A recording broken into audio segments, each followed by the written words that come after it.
Di tangan kartel politik, pemilihan kepala daerah bisa bersalin rupa dari pesta menjadi bencana demokrasi.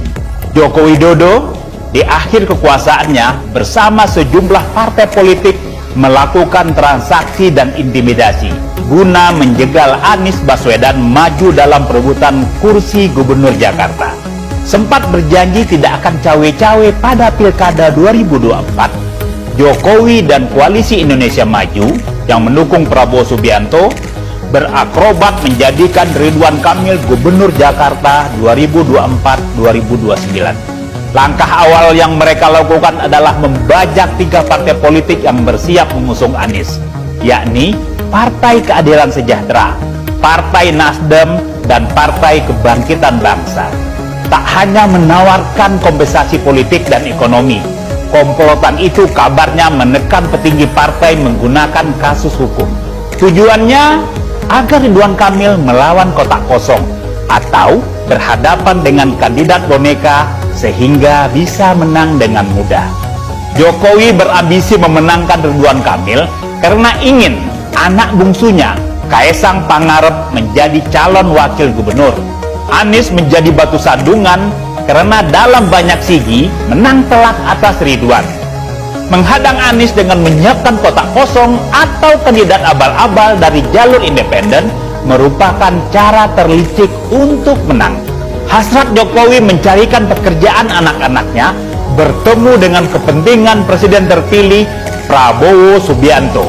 Berlaganya Ridwan Kamil dalam Pilkada Jakarta akan memuluskan jalan Deddy Mulyadi, kader Partai Gerindra, menuju kursi Gubernur Jawa Barat. Mengingat saat ini Ridwan Kamil adalah kandidat terkuat di provinsi itu. Manfaat lain dari menghadang Anies yakni akan mengurangi kandidat yang berpotensi menjadi kompetitor Prabowo jika kembali maju untuk periode kedua pemilihan presiden 2029. Bertautnya dua kepentingan itu membuat Jokowi dan kartel politiknya leluasa bermanuver. Lewat kekuatan politik mereka, satu persatu partai politik pendukung Anies digergaji. Tak sukar bagi Jokowi memakai strategi yang sama dengan pemilihan presiden lalu, menggertak lawan politik dengan kriminalisasi hukum dan merayu mereka dengan iming-iming uang. PKS, pemilik jumlah kursi terbesar di Dewan Perwakilan Rakyat Daerah Jakarta, dijanjikan kompensasi dan kursi wakil gubernur jika Kaesang batal menjadi calon pendamping Ridwan Kamil. Adapun Partai Nasdem diancam akan dipersoalkan secara hukum. Wakil Bendahara Umum Partai Nasdem, Hanang Supangkat, tersangkut kasus korupsi mantan Menteri Pertanian Syahrul Yassin Limpo yang tengah diusut Komisi Pemberantasan Korupsi. PKB juga dikunci. Ketua Umum Muhaimin Iskandar sedang berseteru dengan pimpinan Nahdlatul Ulama.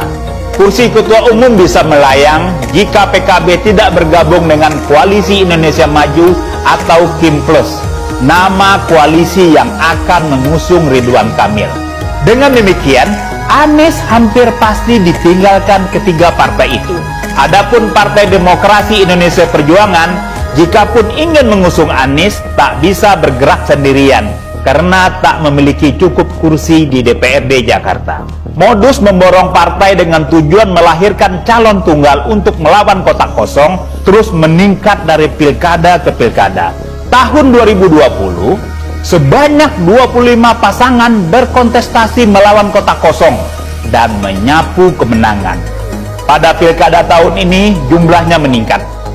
Perkumpulan untuk Pemilu dan Demokrasi atau Perludem mencatat, jika kesepakatan politik yang sudah diumumkan tidak berubah, ada 34 pilkada yang hanya diikuti satu pasangan calon. Strategi merampas hak rakyat lewat pemilihan kotak kosong itu harus dilawan.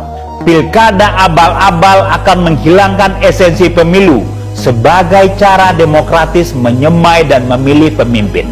Skenario kotak kosong akan membuat kepala daerah terpilih menjadi jongos juragan partai tanpa pernah merasa berhutang budi kepada para konstituen. Untuk melawan kartel kotak kosong, publik harus memilih kotak melompong itu di bilik suara nanti. Jika kotak kosong menang, pilkada harus diulang. Proses politik memang jadi lebih panjang, tapi itu cara melawan sebaik-baiknya, sehormat-hormatnya mereka yang merusak demokrasi.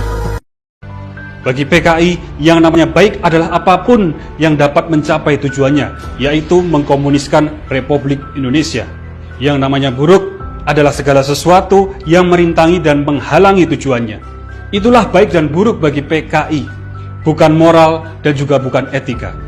PKI memakai strategi ganda. Pertama, United from Above, menggalang kekuatan dari atas, masuk ke partai politik besar, masuk ke birokrasi, dan menembus militer.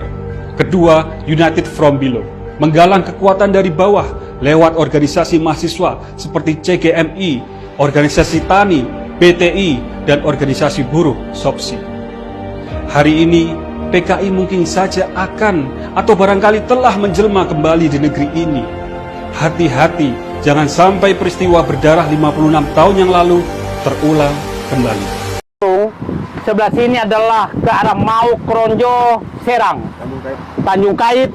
Nah, lihat ini bagan-bagan ini, saya pikir jaring-jaring ini tinggal menunggu hari, karena ini sebenarnya tanah-tanah sudah dibebaskan oleh Pantai Indah Kapuk 2, proyek strategis nasional.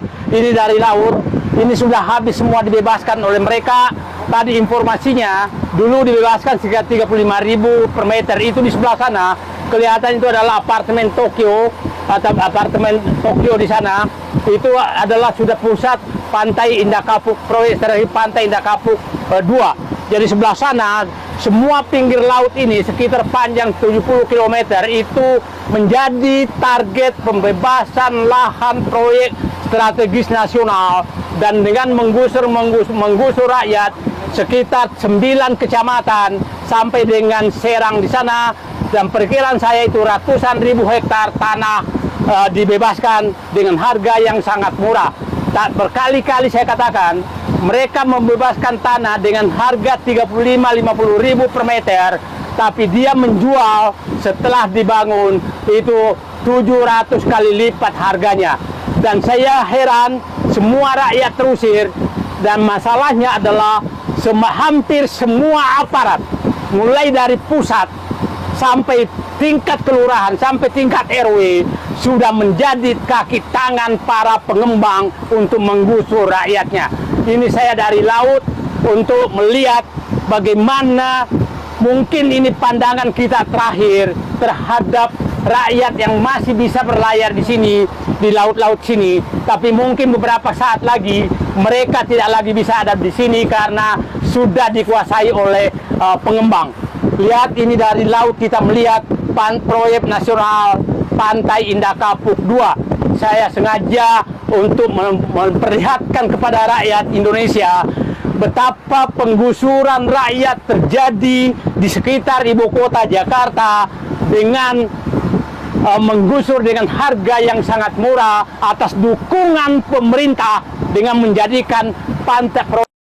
Inilah skema bisnis terlicik yang ada di dunia. Bahkan tidak disadari, banyak beredar di sekitaran kita. Sehingga produk yang dibeli seakan-akan memiliki nilai jual yang tinggi, namun saat ini nilainya sudah sangat anjlok. Sehingga bisnis seperti inilah yang banyak menipu masyarakat khususnya di Indonesia. Yap, skema bisnis terlicik di dunia itu adalah monkey business. Buat kamu yang belum tahu, beginilah perumpamaannya. Suatu hari, ada saudagar kaya yang berkunjung ke sebuah desa. Di desa itu memiliki banyak sekali monyet. Lalu seseorang yang kaya mengatakan bahwa ia akan membeli seekor monyet itu dengan harga 1 juta rupiah. Orang-orang pun kaget dan ternyata memang benar orang ini membayar 1 juta rupiah untuk satu ekor monyet. Monyet pun semakin lama semakin langka. Orang kaya ini menaikkan harga di 2 juta rupiah per satu ekor monyet. Penduduk pun berlomba-lomba untuk mencari, dan ketika monyet semakin langka, ia menaikkan di harga 5 juta rupiah untuk satu ekor monyet. Orang kaya ini pun meninggalkan desa dan berjanji akan kembali. Dan setelah sekian lama, tiba-tiba ada asisten dari orang yang kaya itu datang diam-diam dan menjual monyet dengan harga 3 juta rupiah per ekor. Masyarakat terperdaya. Mereka pun membeli sehingga monyet yang dijual oleh sang asisten habis tak tersisa. Sang asisten dan sang orang kaya tidak pernah kembali. Dilansir dari beberapa sumber, contoh monkey bisnis di Indonesia antara lain batu akik, tanaman janda, arisan berbasis aplikasi, bisnis tokek, dan masih banyak lagi. Ya, Surya Paloh dan Caimin itu akhirnya jadi orang munafik. Nggak ada gunanya untuk membangun kembali Indonesia kan, memuakkan sebetulnya kan. Kita menghindari itu. Nasdem mengombang-ambingkan prinsip-prinsip dia tentang perubahan tuh. Demikian juga PKB. Maka mulai sekarang kita akan saya akan berkampanye jelek buat PKB dan Nasdem atas dasar etika, bukan atas kebencian pada Pak Surya Paloh atau Caimin. Tetapi partai itu nggak bermutu. Demikian juga kalau PDIP lakukan hal yang sama, saya tetap akan caci maki itu. Caci maki dalam arti memberi kritik habis-habisan kan. Surya Paloh dan Caimin itu akhirnya jadi orang munafik. Kan itu yang kita benci sebetulnya dari politik kita kan. Iya, tapi ini kan partai mesti siksa. Iya, Anda siksa untuk dapat kekuasaan buat apa? Ya buat nyolong lagi akhirnya kan. Bahwa itu watak-watak seperti Caimin atau Surya Paloh itu nggak ada gunanya untuk membangun kembali Indonesia kan.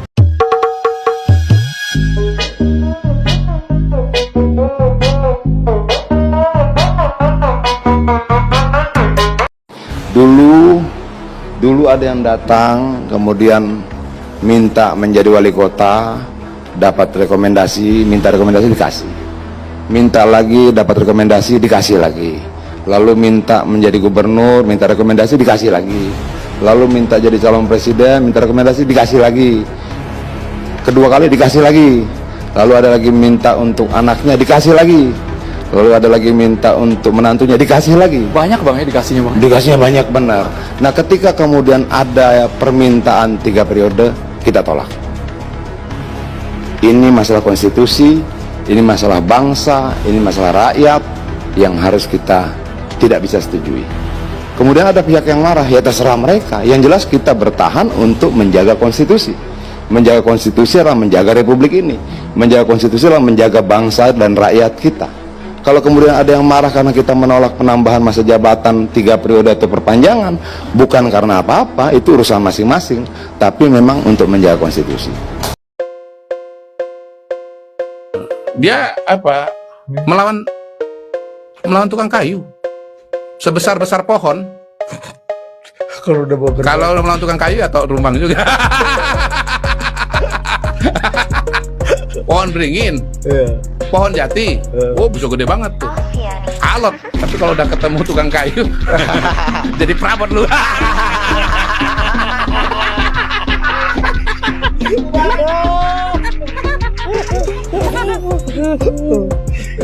Lu siapa lu dulu? Wah, gua kayu jati pak. Gede apa kecil? Gede. Ya, lu kok bisa jadi gini? Ketemu tukang kayu. Di mana gedenya? Lu nggak kelihatan? Ya tadi pak ketemu tukang kayu. Dia punya perkakas.